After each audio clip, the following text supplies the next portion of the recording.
Oi, pessoal, tudo bem? Hoje eu vim aqui para falar para vocês, esclarecer algumas dúvidas sobre a diferença e semelhança entre ferro, ferritina, saturação de transferrina.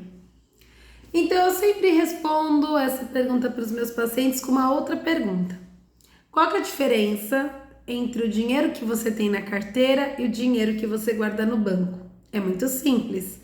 O dinheiro que você tem na carteira é para uma situação emergencial. Já o dinheiro que você mantém na poupança é para uma reserva futura.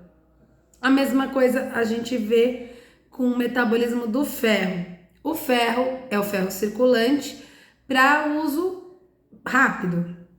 Já a ferritina, desculpa, já a ferritina, ela me dá indícios do ferro em estoque para uma emergência no futuro. Então, é a poupança do banco. Vamos dizer que a ferritina me mostra também as inflamações orgânicas. Então, algumas doenças inflamatórias podem levar ao acúmulo de ferritina, ao excesso de ferritina, que é o câncer, as doenças autoimunes, hemocromatose, que é o excesso de ferro. Então, sempre que a gente fala em ferritina, a gente não pode só ficar bitolada na sobrecarga de ferro, a gente também tem que pensar nas doenças inflamatórias. Tá, mas e aí, doutora, o que é a transferrina? Nada mais é do que um transportador do ferro. Então, a gente tem esse ônibus, vamos chamá-lo de transferrina, que é o transportador do ferro, do intestino, onde ele é absorvido, para o estoque, do estoque para a medula, para que o ferro seja aproveitado na forma de hemoglobina, para que ocorra o transporte de oxigênio e gás carbônico dos tecidos para o sangue. Tá, mas e aí, doutora, é muita coisa. Então vamos por partes. Quando a pessoa tem deficiência de ferro, como é que eu sei, além da anemia, que é a baixa taxa de hemoglobina e hematócrito no hemograma? Também, quando se trata de uma anemia ferropriva, nós reparamos no perfil de ferro, um ferro baixo, que me mostra uma baixa taxa de emergência do ferro, uma ferritina, que é o estoque do ferro baixa, e um baixo transporte do ferro na transferrina. Então, a baixa saturação de transferrina, tanto do intestino pro estoque, do estoque para a medula óssea.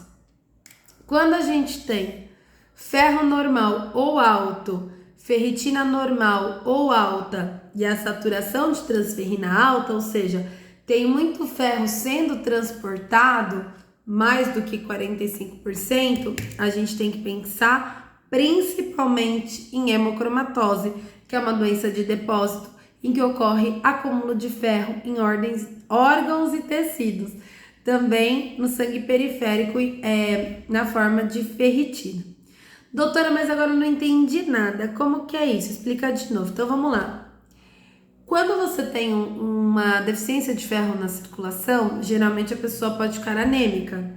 Quando é uma anemia ferropriva, a gente tem a saturação de transferrina, que é o transporte de ferro baixo, ferritina baixa. E aí você tem baixos níveis de hemoglobina, como a que a gente chama de anemia hipocrômica microcítica, que é uma célula pálida e pequena, provável anemia ferropriva. O que a gente faz? Repõe o ferro. E aí, quando a gente reavalia, normaliza a hemoglobina, não tem mais anemia, normaliza os níveis de ferro, da ferritina, e a saturação da transferrina fica geralmente acima de 15 a 20%, que tá normal. Eu faço uma analogia com o ônibus de viagem, geralmente tem 45 lugares, e a saturação de transferrina, considerada normal e capacidade máxima, 45%. Quando você tem ferro, ferritina alta e a saturação de transferrina alta, acumulando muito ferro nesse transporte, a gente pensa em hemocromatose, que é uma doença de depósito.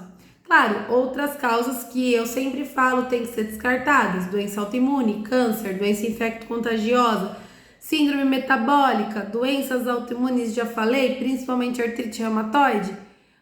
E aí, o que a gente faz? Aí o tratamento é diferente. Além da dieta restritiva de ferro, você também prescreve sangria terapêutica. Alguns médicos prescrevem os quelantes de ferro. Cada caso é um caso.